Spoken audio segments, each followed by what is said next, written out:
Alors justement, quelle est la recette ou les secrets que vous pourriez partager avec les autres collègues qui sont membres du cercle pour avoir un plan de réduction des coûts efficace et donc pas tomber dans ce cercle vicieux auquel vous faisiez allusion tout à l'heure?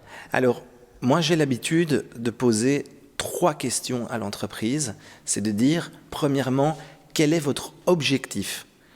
Combien d'économies vous avez besoin pour réaliser vos objectifs stratégiques? Donc ça, c'est la première question à se poser. Dans la majorité des cas, les entreprises ne le savent pas. Les entreprises me disent, on doit réduire les coûts. Oui, mais combien? Vous avez besoin de combien?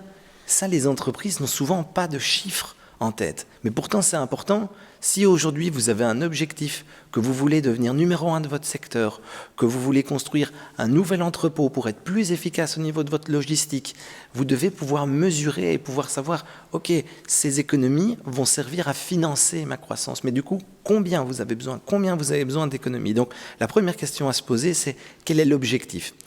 Deuxièmement, c'est quand? Pour quand devez-vous avoir besoin de ces liquidités? Pour quand?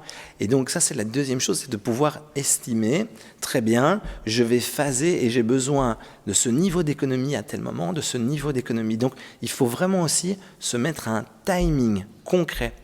Et la troisième chose, c'est vraiment de définir les moyens. Quels moyens vous êtes prêts à mettre en œuvre pour réaliser ce plan?